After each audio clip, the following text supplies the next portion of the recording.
This art gallery is using AI art, and it sucks. I'll show you everything I discovered, from how much they're worth to the supposed artists behind it. That in the end I can tell you if AI will actually be able to replace humans.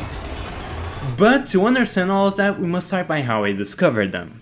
It all began when my mom, because she knows I'm an artist and all that, sent me one of their posts. It's targeted at Brazilian artists, like me, and basically said that you can enter their art exhibition and have your work shown in Europe. So I quickly scrolled through some of their posts, and let's take a look. White walls, random scribbles on a canvas. Yeah, this looks like a pretty legit museum. Though I was also like, I don't think my art site would even fit in a place like this. But just out of curiosity, I entered their website, and oh how lucky, they coincidentally have an online exhibition. Let me just see what they have here.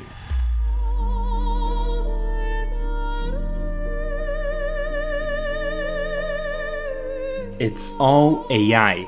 And it's not really good at hiding it, or good at all. But I'll give my opinion on AI art as a whole later. Let's see. From the ludic to the revolution. In my undergraduate research in visual arts, I researched materials, forms, and content that would take me to other spheres, approaching what we consider ludic. In this way, I reached This really screams ChatGPT. Like, how did all that research culminate into making gunfish? Making is being pretty generous, into getting AI to make it for you. Going to the next one, the problem gets even clearer. This isn't even good by AI standards. I get that the technology was worse back in 2021, but if so, why is it still in our exhibition? Well, I have a theory, but for now let's just have fun looking at some of these. Muppets, Noir Mushrooms, Japanese Evening. I'm not Japanese, so I can't say for sure, but I don't think the average Japanese evening involves lighting up fireworks inside a car dealership while the store is being flooded by the literal Red Sea. Damn, I didn't know Evangelion was historically accurate. Let's go to the next quote-unquote artist. My World Colors. I just want to make it clear that it's actually written My World Colors. I'm not mistranslating it, that's what it says. Multicolors, Street at Night, Painting of a Street Corner, Park, and The Conversation. I don't have much to say about these, but if you paid attention you'll probably notice that the art is getting older as we go. So these are the oldest ones they have, and they're interesting. Citadels, Versions of Paris 1, Versions of Paris 2, Versions of Paris 2. Once again, this is not a mistranslation, they actually just forgot to change it to, I would assume, Versions of Paris 3. It's also just the same image with slight variations in style. Something funny about all these artists is that they have pretty generic names. You also don't find anything searching their names. So this is just speculation, but maybe they're not even real people. But funny enough, I'm 99% sure this next one is actually real. I'm confident it is an actual person because here you have their social media and a more customized webpage, along with an actual theme, anarchism. About the art, to prove my point, I just don't believe that a well-respected museum that really cares about what artwork they exhibit will have a cat meme with someone else's quote on it, or a photo of toilet paper with the caption sold poetry. Talking about poetry, most of this page is poetry. I won't be sharing it here because it feels very personal, a bit in the oversharing territory. I'll just critique that I find that when you take rhymes, rhythm, and good writing out of poetry, what you end up with is basically a normal text, but written in verses. There's also a picture of a dead dog. I guess that's art. My favorite piece here has to be this one. It's called The Society We Live In. Watch it.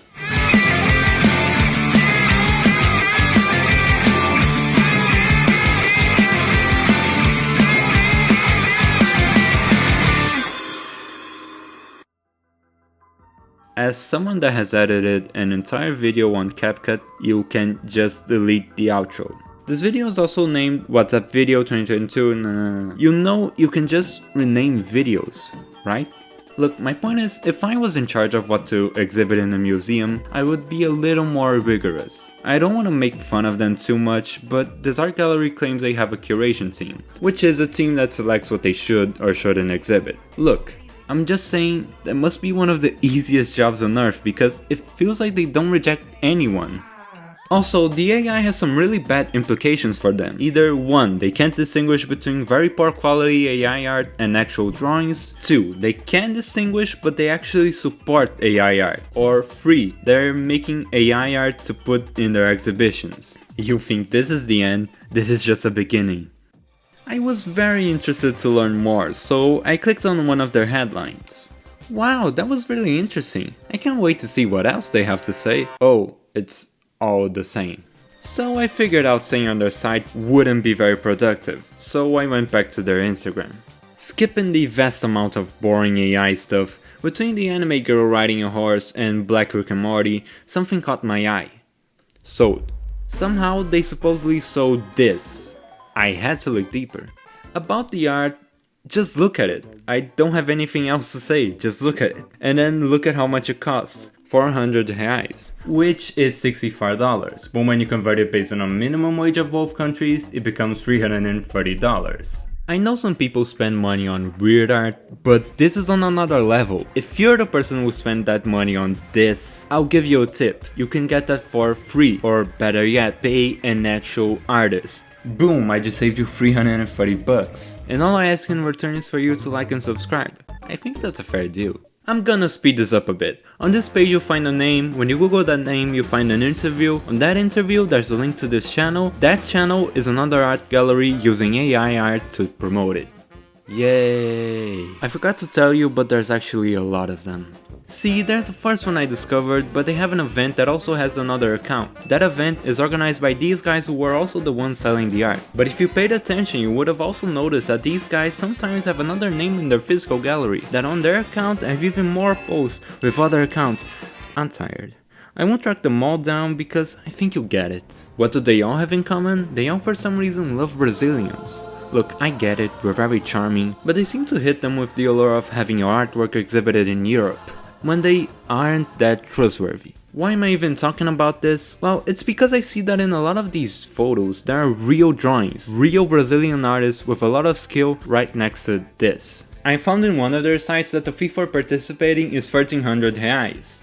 Comparing the minimum wage, that is approximately $1,100. I will say, I don't have any expertise on this since I've never participated in something like it, but I feel like many people have an exaggerated view of, oh, I'm gonna show my art in Europe. When Europe really is just a normal place, like this museum being from there doesn't make it more prestigious. It's just some random museum you found on Instagram. If all you want is to put in your portfolio/resume that you were part of an exhibition in Europe, this is perfect for you. Just hope that whoever looks at it never searches where you actually exhibited your work. I mean, they do what they say they would. Just proceed with caution because I don't think this will actually benefit your career as much as they make it seem. You know, everything using AI is kinda sketchy. After all this, do I believe AI has a capability to replace artists? For some time many people just went, haha, I can draw hands, I can tell it's AI, not art. But using that logic, if AI becomes indistinguishable from human-made art, does that all of a sudden make it good? No, to me the end result is irrelevant, because the method in itself is bad. I think a more fair comparison would be to tracing. If a guy that only draws stick figures traces over really good art, I don't think what you should be pointing out is the mistakes the guy made tracing it. Like, yes, similarly to AI, there will be some giveaways that allow you to tell it was traced, but those aren't the bigger issue. The bigger issue is that it was traced. My problem isn't with the art being created by the AI, it's with the fact that art is being created by AI. There's no creation, the AI is just doing everything for you. So do I think AI will replace artists? In a lot of cases it's already doing it. I hear a lot of people say it doesn't have a soul, it'll never replace humans. Here's the sad truth, most companies and people couldn't care less. Even if generative AI is worse, it's faster, cheaper, and immoral. Everything that most companies love. It's not gonna end all creative jobs, but will definitely impact a lot. You may have seen other videos redrawing AI images. If you're interested and want to help out an artist, you can watch my video in which I turned 5 of these into real art. Thanks.